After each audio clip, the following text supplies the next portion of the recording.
banyak permasalahan hukum berkaitan dengan pinjaman, baik itu pinjaman online maupun pinjaman terhadap pribadi.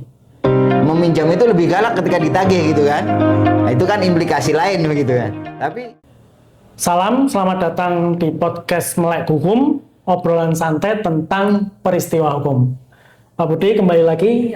Ini kita ngobrol yang santai aja, dan yang kita bahas juga isu-isu yang belakangan ini sekarang gimana ya, lebih galak yang ditagih daripada yang minjemin kan gitu.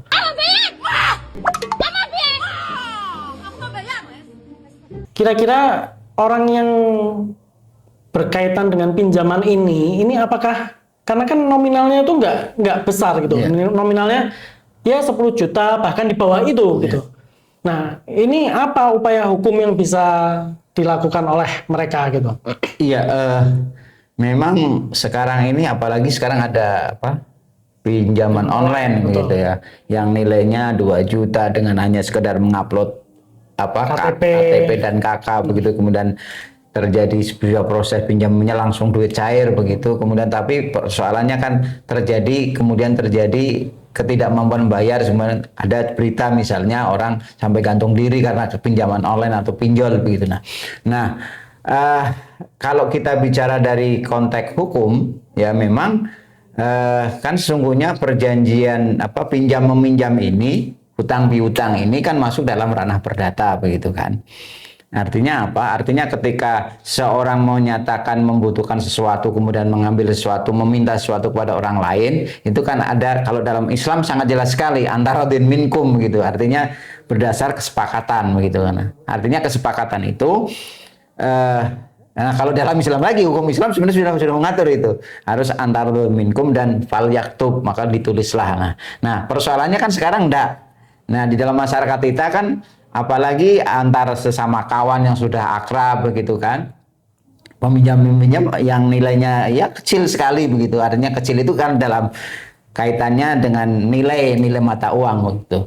Nah, ketika itu terjadi sebuah wan prestasi, maka yang bisa dilakukan kalau kita mengaca pada hukum acara perdata ini, memang ya mau tidak mau harus mengajukan gugatan. Ya, suka tidak suka memang alternatif satu-satunya mengajukan gugatan secara perdata. Atau kalau kemudian ada unsur penipuan, ya kan, ada unsur penipuan itu kan kaitannya dengan pidana begitu. Nah, bagaimana kemudian orang mengidentifikasikan itu dalam proses pinjam-minjam yang tadi dikatakan Mas Yusuf, bahwa yang meminjam itu lebih galak ketika ditagih gitu kan. Nah, itu kan implikasi lain begitu kan. Tapi yang jelas begitu. Jadi kalau ada unsur penipuan, artinya unsur penipuan itu setidaknya ada beberapa menggunakan muslihat sesuatu yang tidak sesuai dengan kebenarannya, apakah dalam proses meminjamnya atau proses mengembalikannya begitu. Ada pengaburan suatu tipe muslihat kalau bahasa hukumnya seperti itu. Maka itu bisa masuk ke ranah pidana. Nah, kalau ini tidak ada, maka satu-satunya jalan ya diajukan gugatan ke pengadilan.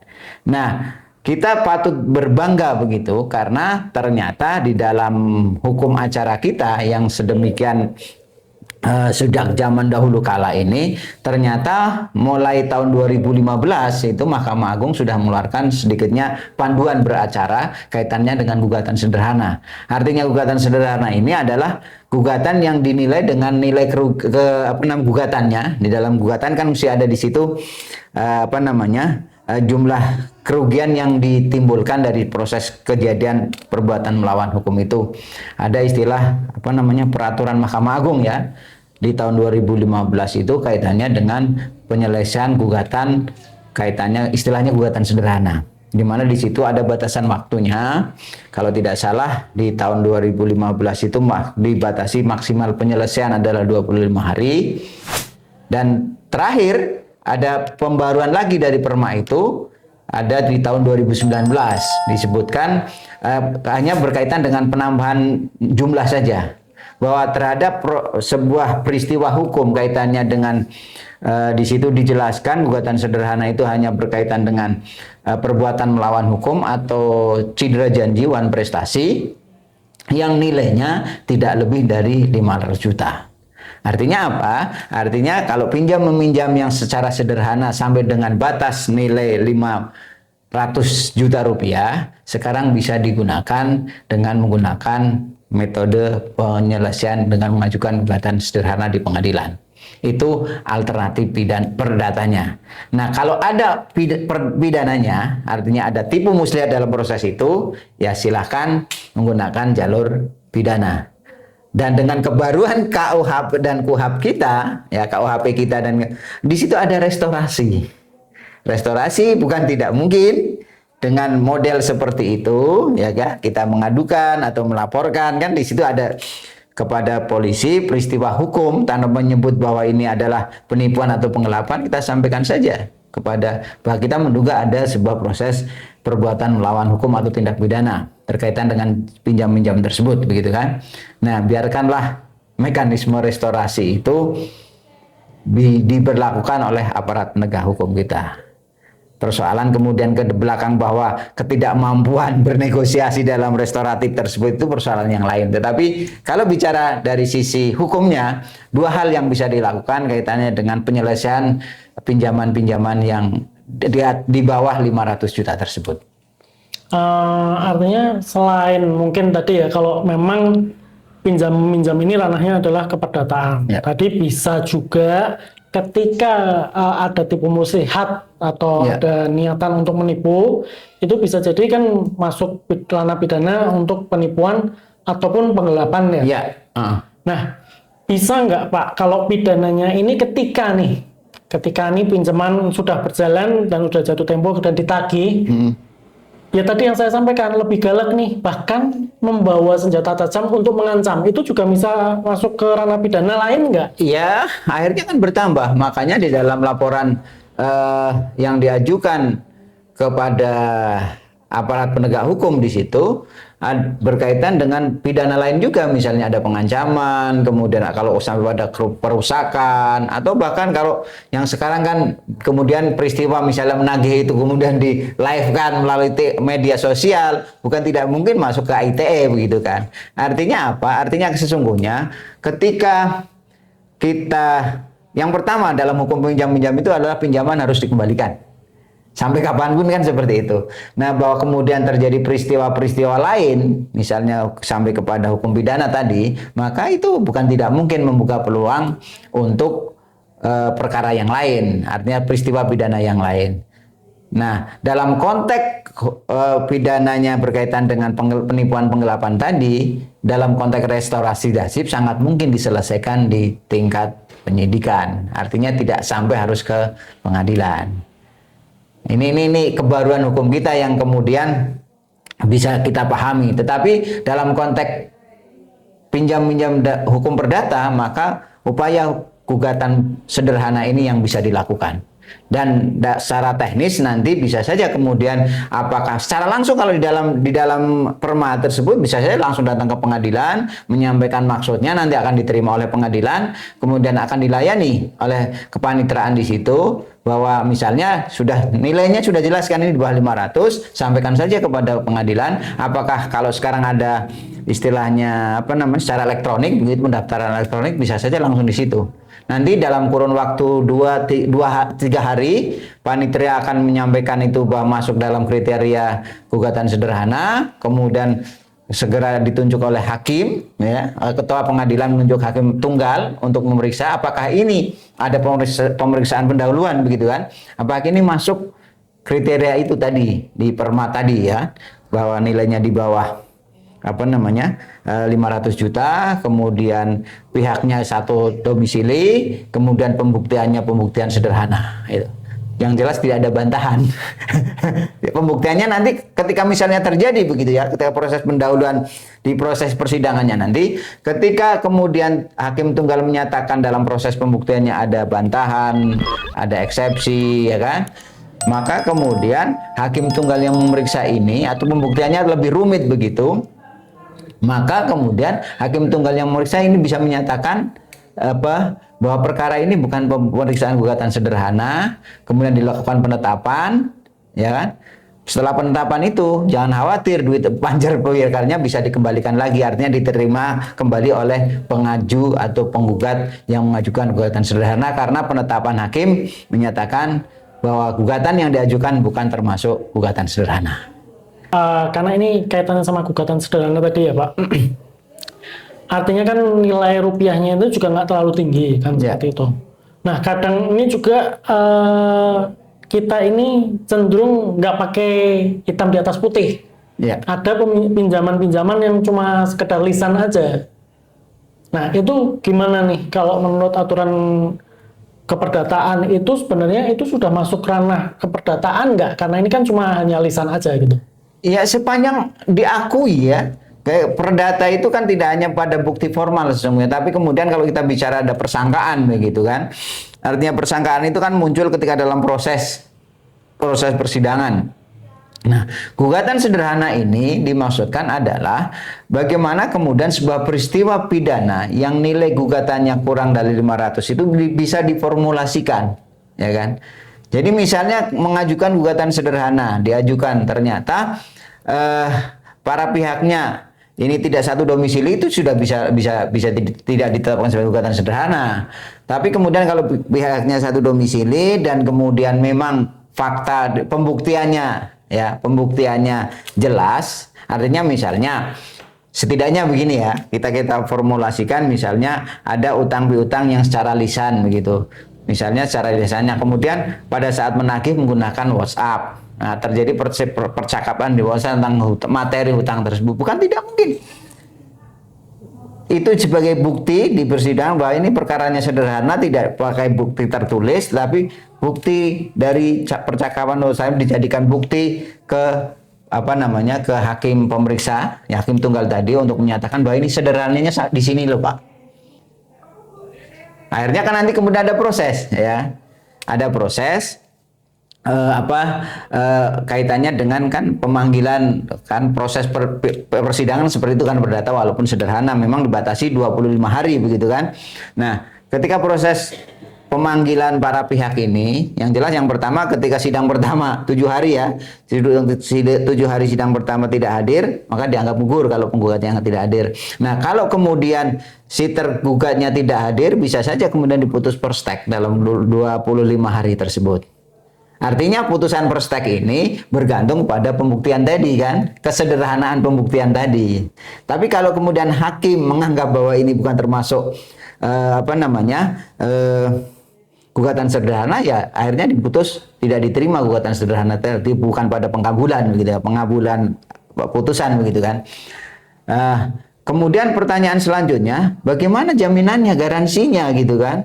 Karena tidak hadir, putus per stek, apa yang untuk eksekusinya gitu kan? Nah, di hakim dalam pemeriksaan sederhana bisa mengajukan sita jaminan. Artinya pemohon dengan permohonan pemohon bisa kepada hakim menyampaikan permohonan sita jaminan. Dan hakim bisa menetapkan sita jaminan. Nah, kalau kita bicara sita jaminan tentunya kan ada proses yang secara teknis di pengadilan diatur. Misalnya ya kan, misalnya begini ya.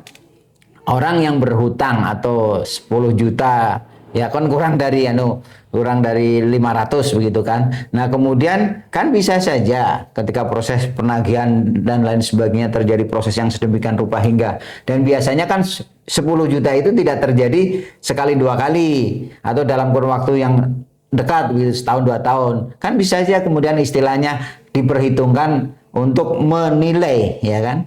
Menilai kalau dalam konsep perdata wan prestasi atau melawan hukum begitu kan, bisa saja istilah ada dualing, duangsong, ya kan, duang kan itu artinya nanti di situ ada uang pemaksa dan lain sebagainya, ya kan, ganti biaya kerugian dan lain sebagainya seperti di konteks hukum perdata.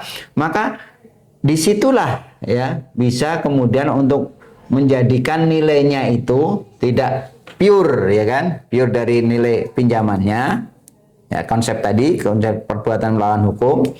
Dan di situ kemudian karena ada sita jaminan, permohonan sita jaminan, bukan tidak mungkin ya aset dari si tergugat dimintakan disitakan sepanjang identitasnya dari aset tersebut jelas, gitu kan.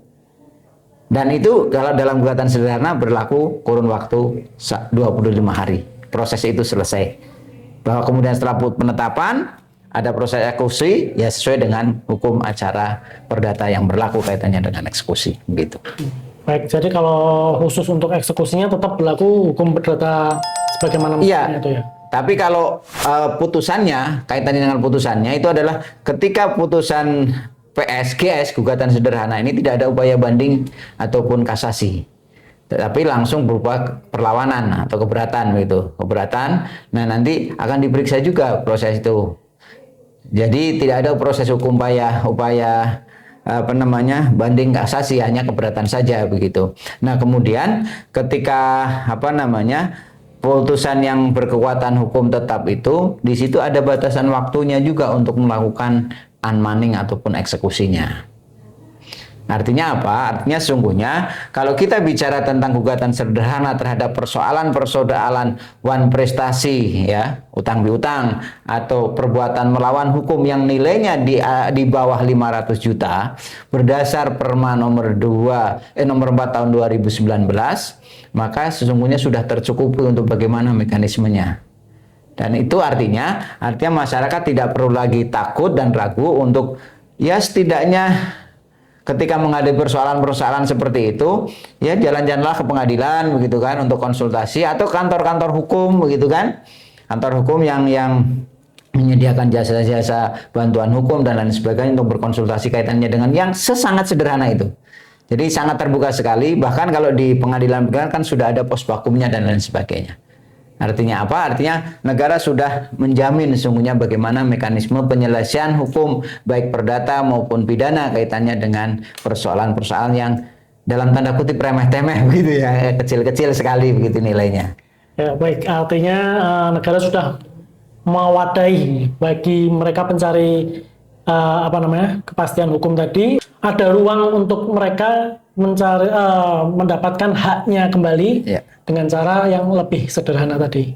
Ya, jadi asas kan di dalam hukum kita ada asas berperkara cepat, biaya ringan. Singkat, cepat, biaya ringan. Itu baik di perdata atau pidana.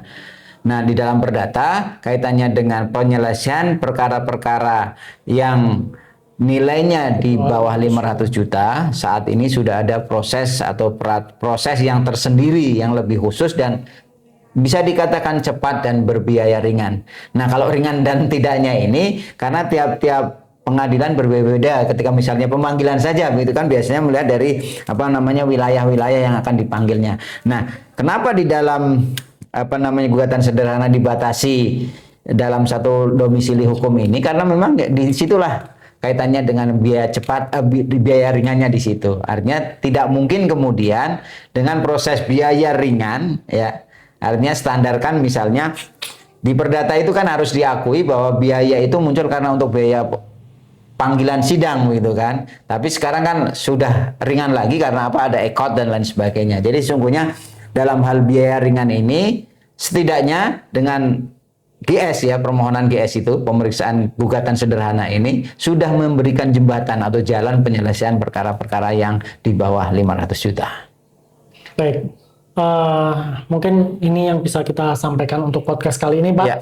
Mungkin untuk jauh lebih mendalami, boleh komen di kolom komentar kami. Nanti kita akan menjawab baik itu dalam bentuk podcast maupun teori atau ulasan hukum. Oke, sebelum kita tutup, Pak Budi ada yang mau disampaikan sebelumnya? Iya, kaitannya dengan gugatan sederhana ini, sungguhnya yang harus kita sampaikan kepada masyarakat semua adalah bahwa hukum yang ada di negara kita sungguhnya sudah menjamin bagaimana sungguhnya beracara terkait dengan penyelesaian perkara tersebut kepada masyarakat luas. Bahwa kemudian masyarakat itu mau menggunakan itu persoalan yang lain. Tetapi sesungguhnya ketika masyarakat berani berargumen terhadap persoalan yang dihadapinya lewat cara apapun, setidaknya kaitannya kalau dengan hukum ya tentu kepada kantor-kantor hukum, kantor bantuan hukum, maka itu akan menjadikan jembatan untuk memahami hukum itu sendiri. Demikian. Baik, ya. Terima kasih Pak Budi atas waktunya, juga para penonton yang setia untuk di podcast Melek Hukum ini. Sekian dari kami, sekian, salam.